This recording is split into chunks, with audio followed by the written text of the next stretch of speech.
Welcome to Matcha Morning Club, a cozy lifestyle podcast hosted by your two favorite besties, Alex and Victoria. And today we are sipping on a classic matcha with just a normal oat milk, a very good one for you to get introduced into matcha, I guess, because this is our last episode of this season. We made it yet again, 3 seasons, which is crazy. And we're kind of like coming up into a year of being Matcha Morning Club. So if you've been here since day one, well done, honestly. And thank you. And thank you. And if you just recently discovered us, we really appreciate you. So please say hi in the comments anywhere. Yeah, welcome to the season finale. And today we are talking about mental health. And in particular, we will be doing this episode in a bit of more of a Q&A with Alex, because Alex has recently come through what I would say a fundamental kind of like learning in your life in your early 30s. Yep, I had a mental health journey in this past year. And yeah, we're just going to discuss that, but I'm sure we're just going to touch upon it. We'll touch upon all things mental health. I think mental health is such a wide topic, and we obviously like dip in and out of it and across lots of our episodes, whether that could be like productivity and how to manage that. But I think this is our first one, mental health focused episode. So I'm sure there will be more and more like diving deep into things. When did you first start thinking that something might be going on? I think probably looking back now, it would have been over a year ago. I would say maybe 2024. Mm-hmm. But I think it just took a turn because, so I was always a kind of person, like, everyone would always say, like, you're so positive. And I was a very much, like, solution-driven person. Mm-hmm. So I never, thankfully, like, honestly, for the first 30 years of my existence, I didn't know what anxiety was. Yep. Or a panic attack was, or like any mental health struggles. Like obviously I'd like go through different phases like everyone else. Mm-hmm. But it was never like, it was like, oh, everyone has worse days or worse weeks. Yeah. That's just a natural thing. But so at first when I started feeling different, I was like, oh, it's just going to pass. And also, speaking of, if you didn't listen to it, we just published last week an growing up in Eastern Europe episode, which ties with it. Mm-hmm. Because obviously I was just like, well, there can't be anything wrong with me. Yeah. It's like, there's nothing wrong with me. Like, and also it was like, get over yourself. Mm-hmm. And like, just kind of like keep pushing. And you can do it on your own. Mm-hmm. So for a long, long time, I would just be like, I can sort it myself. I just probably need to eat healthier and like that will help, or like exercise more and that will help. But it wasn't helping. And then eventually I had my first panic attack. Yeah, I think on the first panic attacks, I had my first one when I was like 23 and I had a really difficult job situation. And I started like, if you ever had a panic attack, you know what we're talking about.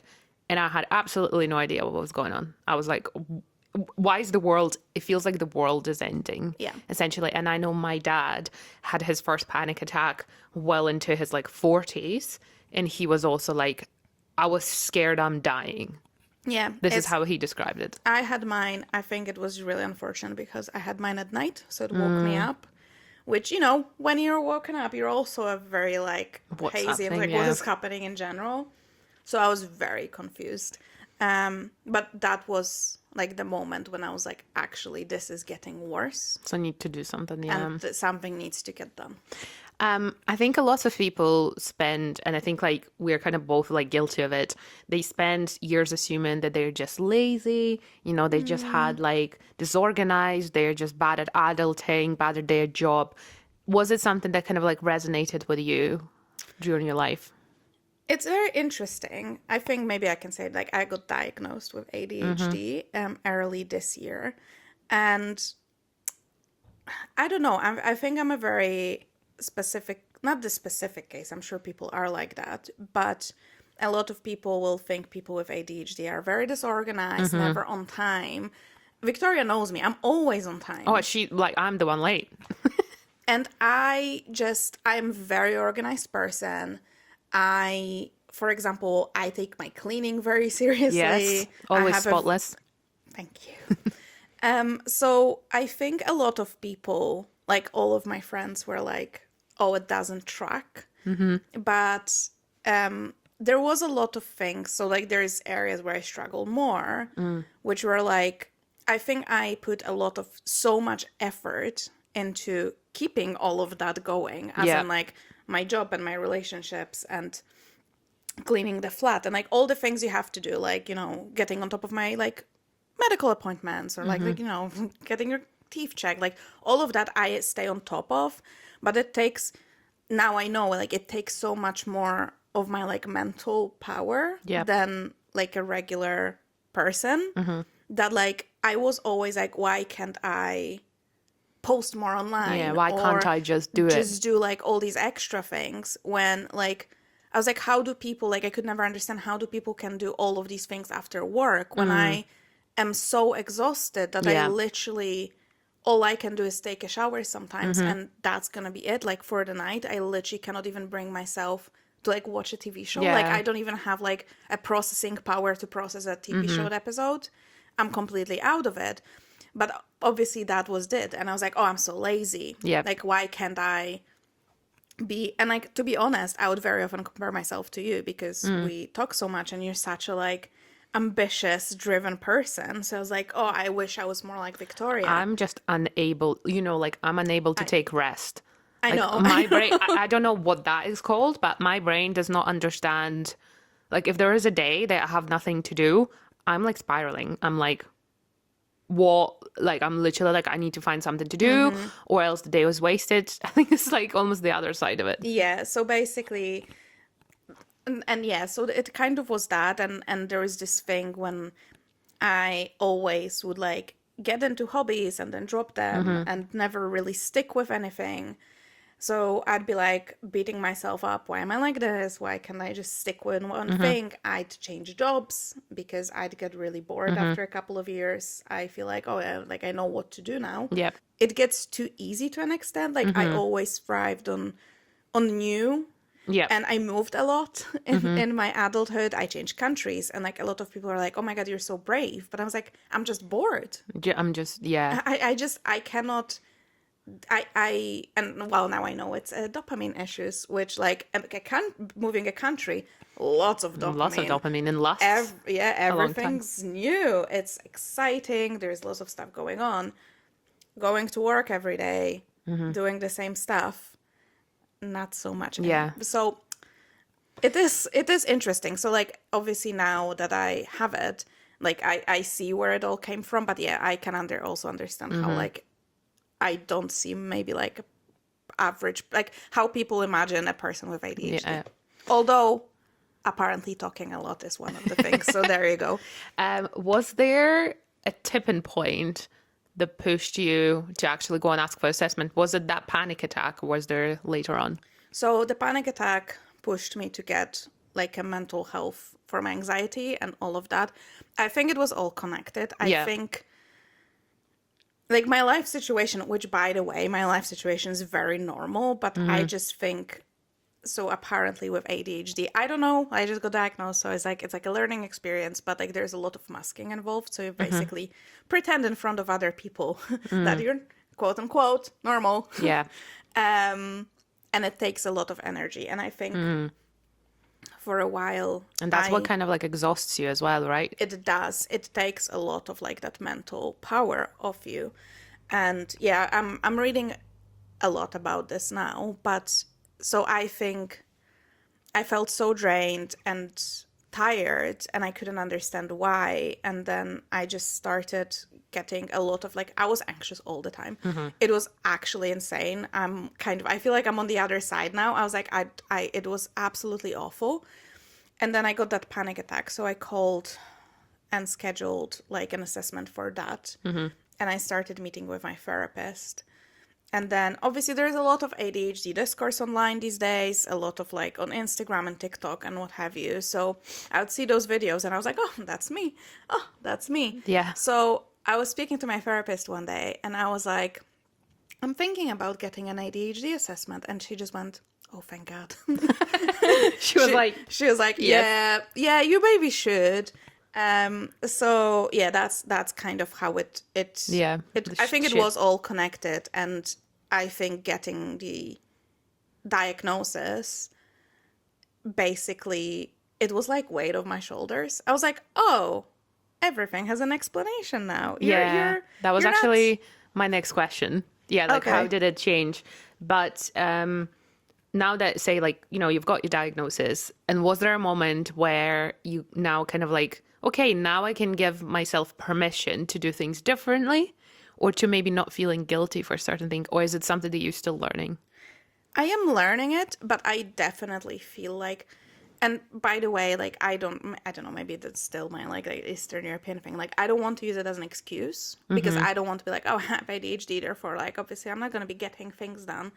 Absolutely not. But I'm very like positively motivated to be like, oh, that's why I read all these self-help productivity books and maybe they didn't work for me. Not because I'm a lazy bastard. It's because my brain is wired differently. So I need to look for systems that will work for me better. Actually, a question that I actually don't have on my list, but how did your parents react? Well, I mean, my dad didn't say that much. My mom at first, I think, again, because I never had any issues at school. I was actually really good at school, and I was also I wasn't a quiet child necessarily, but I wouldn't, like, when you say ADHD, you see a little boy that like screaming and like running and just is completely uncontrollable. And I think that's the difference as well, that ADHD looks very often different in women than in men. Yeah, that makes sense. And also, I think a lot of girls are, from very young childhood, put in that box of behave, be kind, be polite, be, you know, don't do anything. Boys will be boys, but you're a girl. You're a girl. You're different. So I think it was a mix of all these things. And there's also just your personality as well. Yeah, I mean, yeah, some people are just naturally more energetic. Some people are very quiet, you know, like so many people. Also think I liked school more because every day was different and you were learning new things. Even though some things were boring me, it was still more varied than going to work and doing kind of much more of a routine, same every day. And I think the job I'm doing now, that's kind of drove it, because it wasn't the workplace per se. Mundane. It was just, how repetitive the work is. And it is every month's the same. I think that's what where I can like relate a little bit. Like, you know, like I've never thought I needed a diagnosis, and I don't think I do, but I'm definitely like a little bit neurospicy. But I think it's kind of like my job is different day to day, so that can like keeps me in check. And maybe also that's the reason why I do so much all the time, because I'm scared to get bored. Yeah. And then like give up. Like my previous job, I left it because I got bored. I'm like, I am literally sat here being like, what's the point? Yeah. So I totally agree with this. So in terms of now, I guess, you know, you've been diagnosed, you now understand, you know, this is a reality. You're living through it. You're educating yourself. And I feel like we're doing this like intro episode into this mental health journey. And maybe we can do another one in a year's time or 6 months to see, you know, what's changed. But if you were to share with people, what does a good day look like versus a bad day? And what makes a difference? If any. Yeah, it's very interesting, because I feel like I said, there's this weird thing I find with myself when certain routines suit me amazingly and certain routines kill me inside. So a very like the repetitiveness of the work, it was very draining. I was still in the same job. I kind of think, but because I saw the, like, I'm a very logical person. So like I saw like what happened and I see where I went wrong. So I kind of try to structure my days a little bit different to work better for me. But I think I structured my mornings. Yeah, so routine better. Helps. And I wake up earlier, but I put less pressure on because I was like, I'm going to wake up at 6 a.m. and I'm going to do 15 minutes of yoga and I'm then going to do this and I'm going to do that. And the problem is, that's what I read about people with ADHD, and it fits me to the T, is you have these plans, right? So let's say you're saying, I'm going to go to the gym 3 days a week. If 1 week you go 2 days, in your brain, you completely failed. All these days you went, it doesn't matter. You're an absolute dog shit failure of a person, and you will not do it again because clearly you're unable to keep it up. So it's just like one tiny mistake makes you feel like it's like an avalanche of failure. Yeah, it literally throws you off the thing. So it's like, it's very either all or nothing, and that's how I am. So if I like don't follow up with things, like it completely spiraled, like the day, it would ruin my day. And for the longest time, because I was trying to keep myself in check, I would try to develop this like super intense routines and like squeeze myself into it. But then obviously eventually I'd not fail. Like one day I'd like wake up later and just like life would happen. But that would throw me off. And like, or like even in the morning, if I didn't do certain things correctly, like, or like didn't manage to complete something, that day was ruined. And like, that's not the kind of vibe I want in a day. So I kind of reclaimed my mornings, and I'm taking, well, first of all, I moved my phone from my bedside table to a place where I have to stand up, and I have all the apps locked because like I was really scrolling in the evenings, in the mornings. Yeah. I put that time limit. So all my apps go off at like 10 p.m. I cannot, if I want to, I need to like press, ignore limit, etc., etc. I think that works even for like anyone really who wants to just fix their life with their phone. So I guess those like tiny little habits really helped you to kind of structure your day better. So I used to love to do my makeup in the mornings. Like I used to do a lot of like makeup, like eyeshadow looks and stuff. I don't do it anymore as much. But I was like, I always treat like that was time to myself. So I wake up earlier, but not to add more things. It's just to add more time. To enjoy them, not rushed. So I have the time to make my breakfast and sit down here with no screens and like eat it and make myself a nice tea and drink it all, because sometimes I'd like make a tea, but like it was too hot and like I'll leave half of it. So like, and I take the tea to my desk and I put some like nice YouTube video on and do my makeup, and I don't have to. The feeling of not having to rush, and like I leave for my bus earlier now, so I don't have to rush. I just like stroll to the bus stop. I think I'm not like panting. I'm not like that's me to a T though. I think this is our differences as well.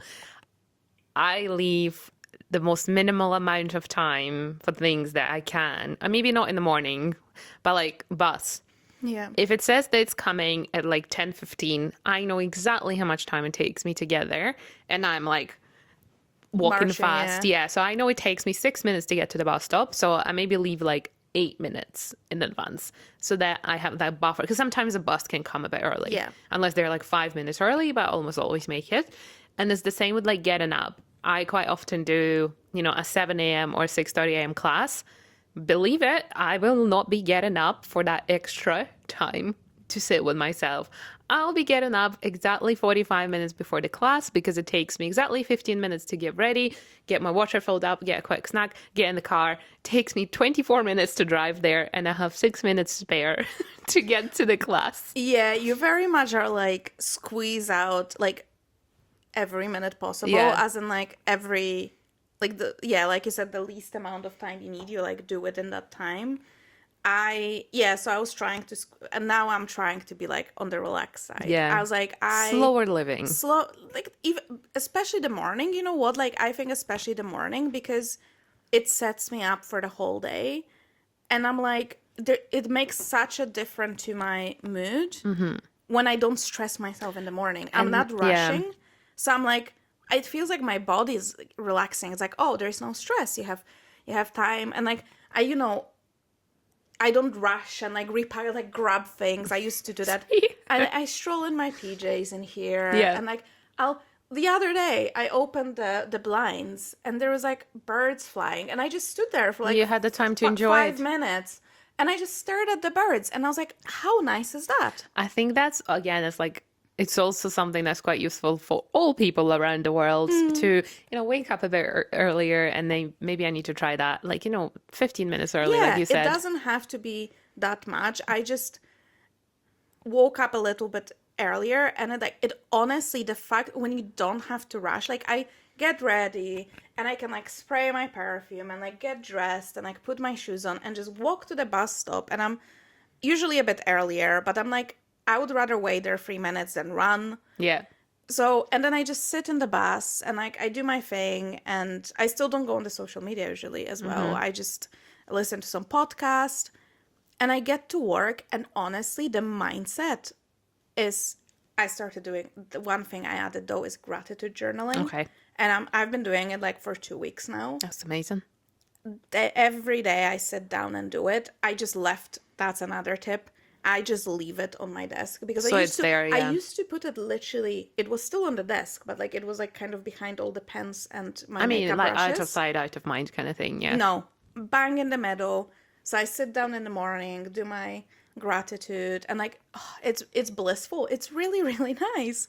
And so that's such a massive change. And honestly, if you feel like you're rushing all the time, mind you, again, like we always say, if you have children, that might be completely different. Yes. But I've seen a lot of people online who have children saying they love to wake up half an hour earlier. Oh, yeah, 100%. Maybe not with newborns, when you every 15 minutes of sleep. Yeah, it depends on the age. Gold. I think I have, a lot of people, I've listened to a couple of parenting things over the last year, and people say, obviously, at the start, kids go to bed quite early, when they're still toddler, even up until they're 10 years old or whatever. They go to bed at 9, 8, 7, whatever. So those few hours, really cherish them with your partner and spend that time. Or even again, waking up an hour early or half an hour early, just to have your cup of coffee in peace. Yeah, that's what they say, because then you kind of feel I cannot even, the only way I can describe this feeling is yeah. It's it's quiet, you have your coffee, and you enter the day in this calm and peaceful state of mind. So then when all the chaos of kids running around starts, you're not entering from the place of oh fuck, we're late. Overstimulation, yeah. It's okay, we got this. I think my mom has been getting up early quite for years, really, mostly because she needs to do some work because she owns her own business. But and I think that allows her, she likes the quiet time. I think when everyone is sleeping or still sleeping, she finds that probably the most productive time.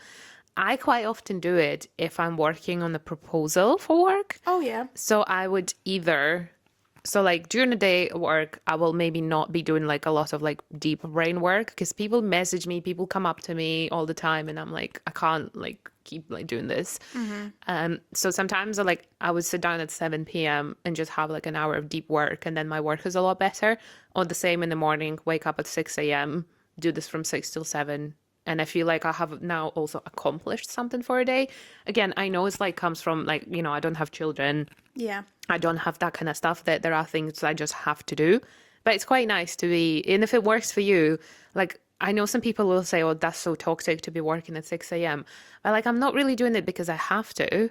I'm doing it because I'm choosing to be I know I'm working better at 6 a.m. sometimes for an hour, Yeah, and especially if you have that flexibility and you can take that hour off. Yeah, or get off earlier. Yeah. Sometimes I will log in at 7:30 because I'm already up. Maybe I didn't go to the gym that day. I had a rest day, and then I can get off at 4 p.m. and just do whatever I please, really. So you're working the same hours. It's not like you're working extra in the morning, extra in the evening. You just finish the day earlier. And I think that's fine. If that's where your energy is, you're kind of following that natural flow of where you're most productive, which I think for a lot of people, the 9 to 5 squeezes them in a box again. You have to, especially I think for creative people, I, for some reason, again, I cannot be creative from 9 till 12. I'm quite creative in the afternoon. I can come up with better ideas. So in the mornings, I would often be taking easy things off, answering to emails, uploading things, giving maybe feedback, those kind of stuff. Yeah. And then in the afternoon, I can then spend good 2 hours on deep work. I don't know. It works for me. I think people are different. So in terms of, I guess, maybe friends and like social connections. I know that ADHD can make like social plans a bit overwhelming, you know? So do you relate to that, and how do you navigate that a little bit? Like, I want to cancel everything feeling, if you do get that. I never used to before. And to be honest, I don't much now. I am a very social person. Yes. And I love all of my friends. And it makes me so happy to see people that I care about. And it's like such a massive priority for me, like people, that it always makes me happy. It's the getting to places. Like sometimes, Right. like I never regret meeting with someone, but honestly, like what I'm always like, oh, I have to get on the Have to bus get there and somehow. get ready and do my makeup. But yeah, I don't know if there's any way to go around it. I also, mind you, like I know a lot of people with ADHD struggle with relationships and like keeping relationships going. I never had that issue. I always had like very lasting relationships, friendships. Yeah. So I cannot say, and it's not by my doing as in like conscious doing, it's just how it was. It's just how it happened, yeah. But I think, yeah, it's just sometimes it's thinking, you know what, like, do I want to see this person? Which probably yes. And then I actually wrote down one day things that like give you energy, and spending time with Certain friends, people, yeah. certain people gives me so much good energy that I'll endure the bus ride even when I don't want to and all of that. See, do you feel like since your diagnosis, you got a lot better at recognizing what things are actually better for you and what things are like maybe don't serve you as well? A little bit, yes. I think I stopped trying to fit with that like very popular, like certain, like I said, like, you know, I'd read a book and I was like, why doesn't it work on me? Like I try to, like, I don't squeeze myself into that box anymore, which is really nice. And another thing, actually, which also ties with that friendship thing, is I am much more, like, I started using calendar religiously. And because it's like a visual reminder, and I try to make sure to not overbook myself. I'm like, if it's not in the calendar, it's not going to happen. I know. So that's the thing. And like, I think on the weekends, I'm careful about maybe not booking myself fully for both days and making sure I have the time to like do other things. I don't go out on weekdays as much. I would like to do it a bit more now, but I'm just also, that's another thing. I'm just much more patient with myself. I was like, it's step by step. I was like, I don't want to do too much and then, you know, feel bad again. I just easing myself in. But yeah, so that was one of the things that I really... Is there anything, because obviously you got your diagnosis in your early 30s, is there anything you wish you had known earlier or like done earlier? It probably would have been nice to know. But do you think people are born with ADHD, or do you think people develop it? You're born with it. Okay. I mean, it's not my opinion. That's what it is, Yeah, apparently. good to know. Yeah. So it's not something, which is very interesting. I know where you're coming from, because I was the same. I felt like it all kind of developed more in my 30s. Yes. That's where I saw it. And I mean, the lady that was diagnosing me said I'm a very high functioning ADHD person.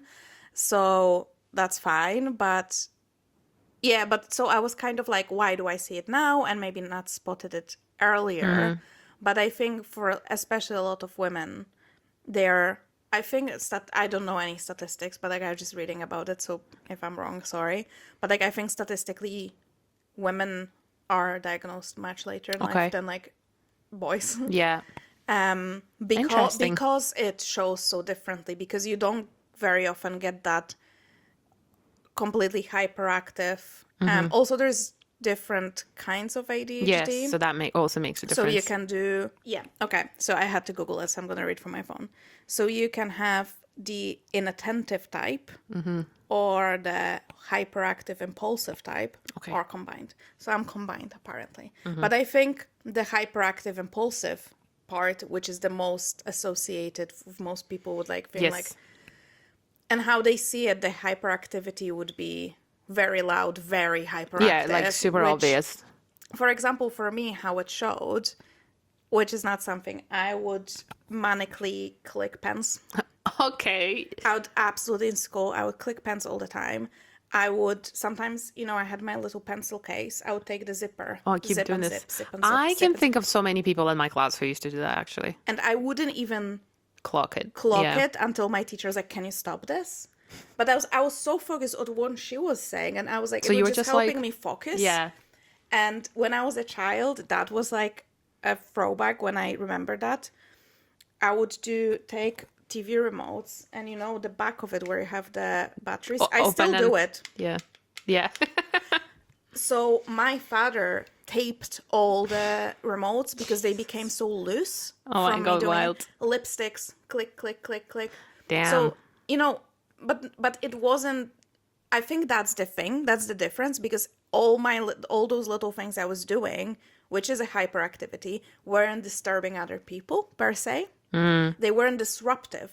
So people wouldn't clog them as much. Yep. While obviously a boy who screams in the middle of the class is very disruptive Or like just to being everyone very else. chaotic. Yeah. Yeah. So people see it. So in my case, there was a lot of that little hyperactive and impulsivity, but because it was such it was quiet, it was small, so it just wasn't recognized. It's just like her little thing, her little quirk. I have a thing with food textures. I thought it was that's how I am. Apparently that's one of the things. Really? Yeah. I'm very my biggest issue is with if food is one texture and then there's a wrong texture in it that I do not expect. Uh-huh. That's the end. Honestly, it makes me sick.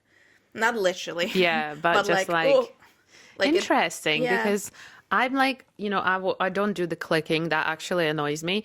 What I do like I like the ASMR stuff. So it's also again, people could be clicking in a different way. What I do actually do is I have a fiddly ring. So I have this one here that I always try twist and turn and then touch it, or I have another one that's also sits here, and when I have it on, I also do it on the car steering wheel. Sometimes my steering wheel has little holes, just texture, and I'm yeah feeling it and touching it. I love textures, but I don't think for me it's a tick. I would just yeah.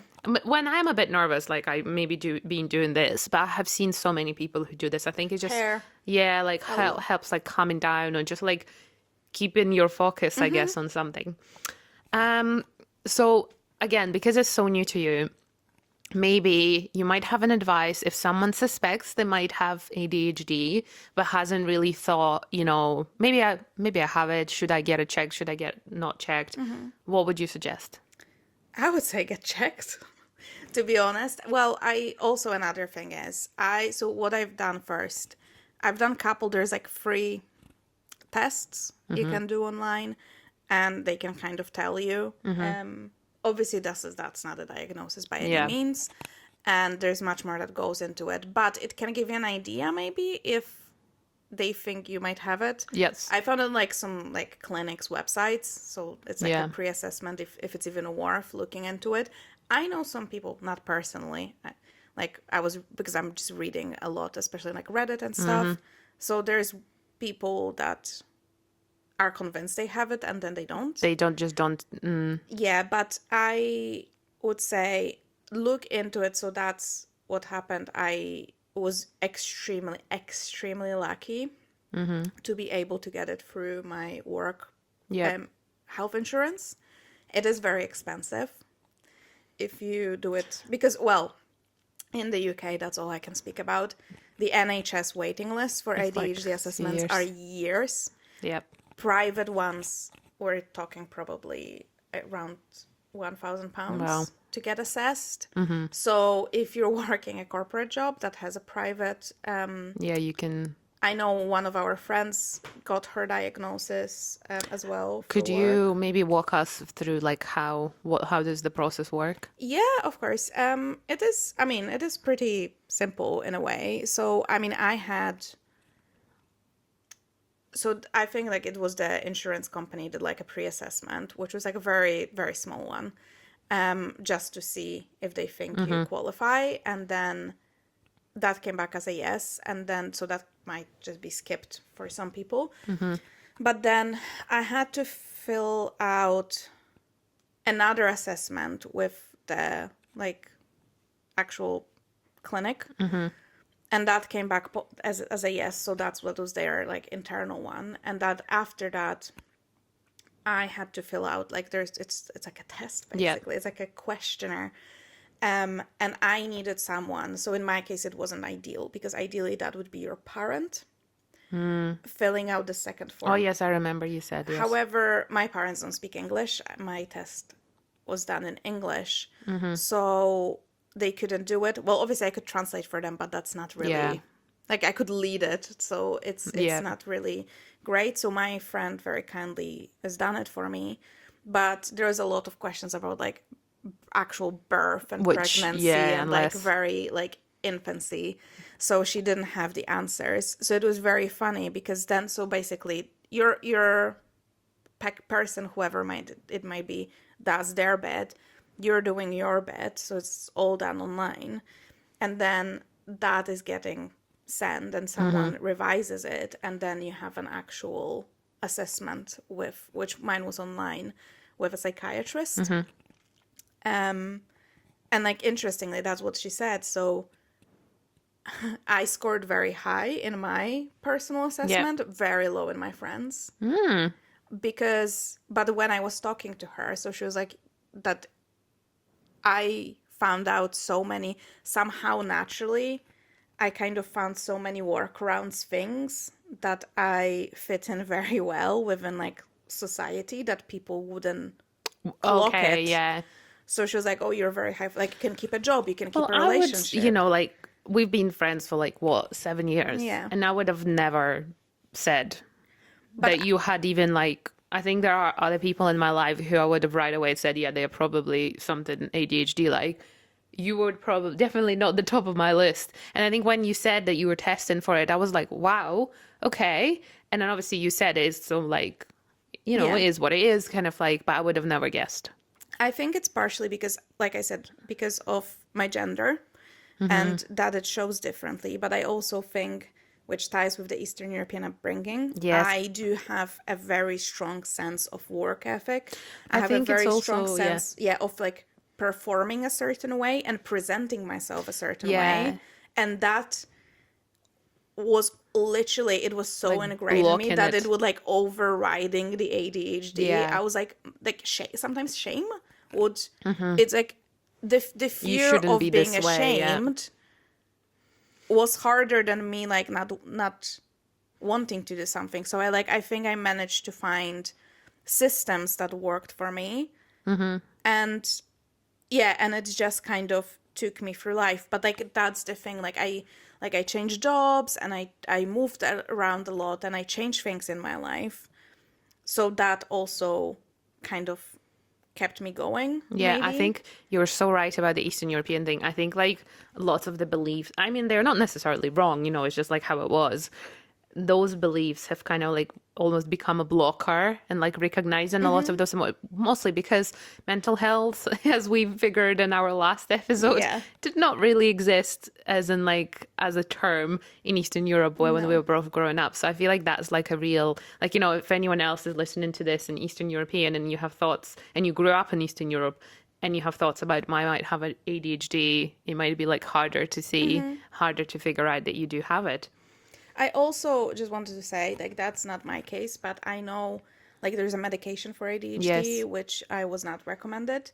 She basically said, like, you function normally, so to speak. So she said she advised, like, therapy to, like, focus how to deal best with it and, like, the techniques and stuff. And is therapy something that you will then have to do for the rest of your life, or... No, I don't think so. Okay. I think she said you can either read about it yourself or like she gave me some like websites and stuff that have different information on it. And she recommended, like she said, therapy is helpful to some people just to like work through certain beliefs as well that are associated with it and maybe finding different techniques. Because I think certain things that I used to make things work do not, like, they make things work, but they do not work for me, if that make, like, on a mental level. Yeah. Like, they don't make me feel any better. It's just I keep doing certain things to just keep going. So that kind of stuff. So I think it's just more a temporary solution in my case. I know a lot of people get medicated and they say it's life-changing. I know a couple of people who kind of say it's almost like they've said like, oh, I've had the noise in my head for my whole life. And then once I started on the ADHD medications, like my head is quiet. Yeah. Straight. It's just, so, to me, that's just like, what does it block that, like how does one come up with a medication that does that? To me, it's just like mind blowing. Yeah. People said, like, I read like about women who managed to lose weight for the first time in their life after getting on medication. And like, there's a lot of things, but obviously that's another thing. That's something that once, if that's something you feel like you have and you need an assessment, the psychiatrist should discuss with you the options. I personally, even before the psychiatrist said she doesn't recommend medication for me personally, I wanted to start with therapy. Yes. Because I kind of want to learn how my brain works rather than but again, I am very highly functioning with it, and I think it probably might be a personality thing, or like it's just I made it work. Yes. Like I took that, because the ADHD comes with positives. I wanted to say that as well. Not for everyone. I know there's very hard cases when it's literally like, it is considered, by the way, I didn't know that in the UK it's considered that you're a disabled person. Really? Yeah. But I feel like for some people, there are some people who cannot like shower and like, wow. Yeah, because my therapist on the first session asked me, like, I was like, how's your hygiene? And I was like, it's fine. I love a shower. Yeah. I was like, in fact, I cannot not take a shower. Like, I remember one time, it was my boyfriend and I, we came back from some like party, or I came back from a party and he was home, and I wasn't like drunk, but I was pretty tipsy. Yeah. And it was really late. And normally I would be like, pass out. And I went, and he walked into the bedroom and he's like, what are you doing? Because I turned the shower, and I was like, I'm showering. Yeah. I was like, I need to do the full thing. I'll need to do the skincare. Yeah, there's one thing. I mean, I don't really drink as much, but I did have time where like I would like once every 3 months, I guess. Yeah. And if I'm like drunk, that's like skincare is a non-negotiable for me. I will always take it out, I'll brush my teeth, wash my hair. Might not necessarily go in the shower, but I'll definitely like clean everything like around here and like stuff like that. That's another thing. Alcohol doesn't help. So, yeah. Well, I mean, not like a glass of wine, but like when you're a bit drunk. Yeah, so that doesn't help. But yeah, going back to the stuff. So like I said, it can be very bad for some people, but there are certain positives to it. So, for example, you get the very famous hyperfocus, which, yeah, I can focus incredibly well on some things, and you literally will cannot get you out of it, out of it. So that can be a positive thing. I think also, I would say, if you're younger than me, if you're in your early 20s and you think you might have ADHD, I think getting diagnosed at that age is very beneficial, because you can pick your career that's more suited to ADHD brain. I think that's what I have not done. And like recognizing what works better, like what will not bore you, or like things like that. Yeah. So I think that's where I just didn't know what kind of was going on, and like I was taking jobs, and like certain jobs were making things more difficult than others, and now I can kind of see why. But I think knowing earlier, I maybe would be more mindful of that and try to work with my brain and not against it a little bit. Interesting. So yeah, because there are great, like I think quite a lot of ADHD people are in like creative work. Yeah. Because it's like there's a hyper focus on something. I mean, obviously there's also like, we know the cases of autism where someone is very good at one particular thing and they're almost like a genius at it. I think ADHD is kind of like that hyperfocus really allows you to excel in the certain things, especially creative. Yeah, so I think, or like maybe having a job that is much more flexible, where you can work at, like you said, like very early in the morning, or maybe you like to sleep in, so you can work more at night. So maybe find a job that works better with how your energy flows during the day. It was really interesting because I was reading about it as well. There's like a whole Reddit for ADHD women.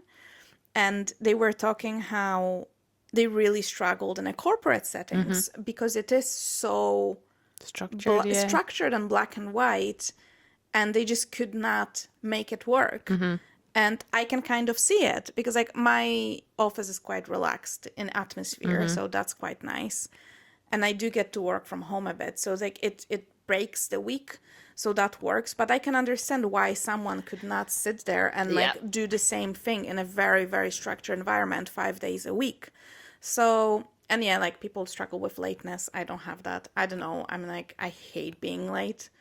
So I leave earlier, but I just, it's really interesting now because the only thing I would say that makes me a little bit, not sad, but not like, because mostly once I got the diagnosis, overwhelmingly positive for me because I have the answers. Yeah. But that was the only thing because I look back at certain things and I'm like, how much of me is my personality and how much of me is the ADHD and me reining it in with certain behaviors?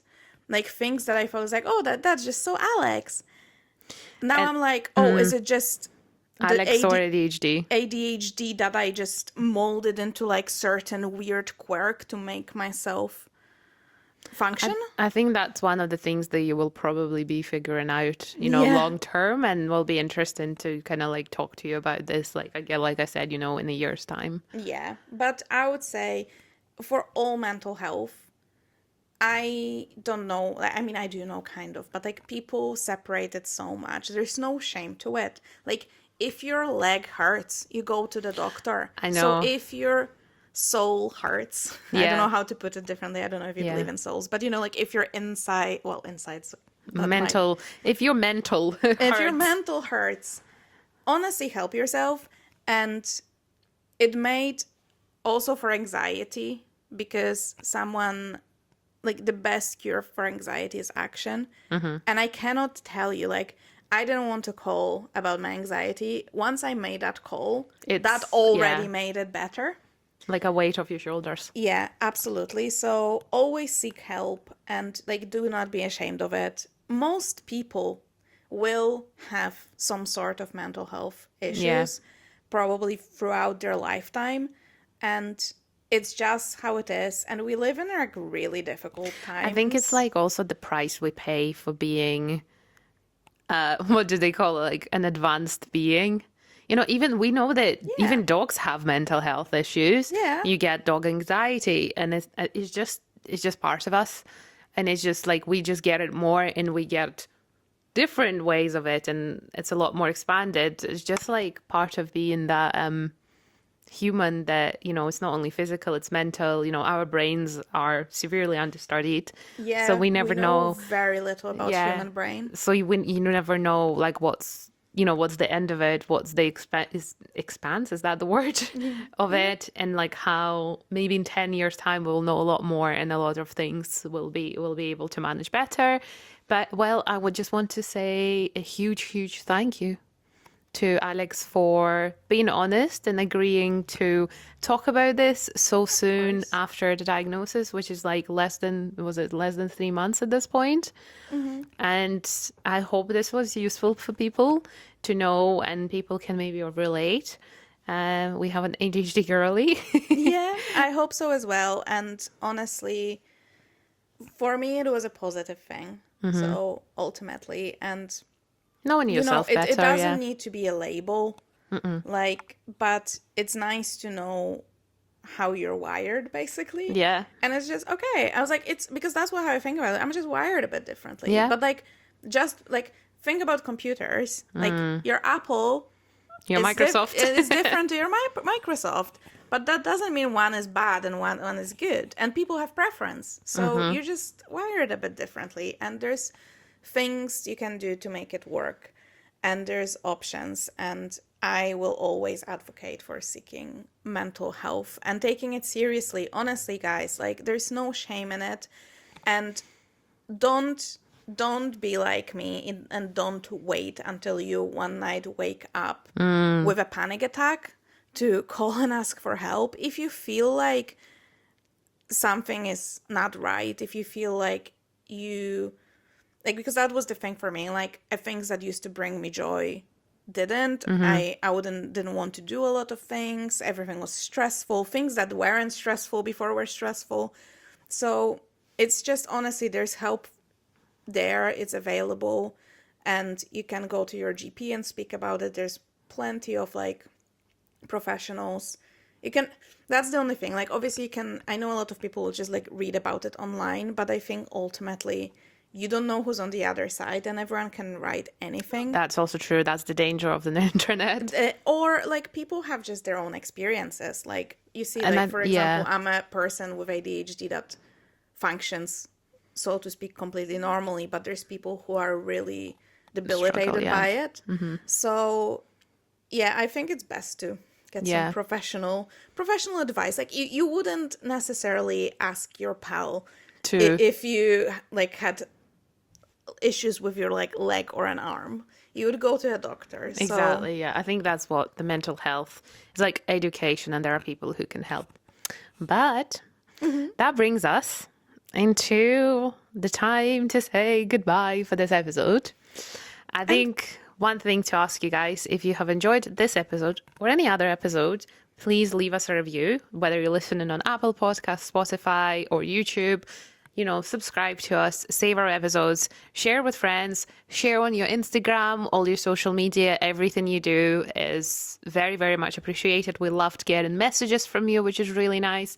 We had messages of support from people saying that, we came into their life when they needed it, or, it feels like, I think there was a review on Apple Podcasts that says it feels like listening to a bestie, which is essentially what we wanted. So thank you so much for that. This is the finale of season 3. Yes. And we will see you again. We will see you again in season 4. We will be back in May. With 12 new episodes. Damn. Season 4 is coming. So, like we said, thank you so much for listening. This means the world to us. And we would love to hear from you. We will still be on our socials. Yes. So if you miss us during the little break, you can find us there. If there's anything that you would like us to cover as a topic, please let us know. We would love to do something that the community needs most. Or again, if there's something that you would like us to expand on, or maybe do, like a follow-up episode, also let us know. We are here to serve the community. Absolutely. This is your chance to shape season 4 of Matcha Morning Club. So please let us know which episodes were your favorite, which topics you like the most and you'd like to hear more about, and maybe something we didn't touch on yet at all. Please do let us know, and we will speak to you on a Tuesday morning in May. Yay. Bye. Bye.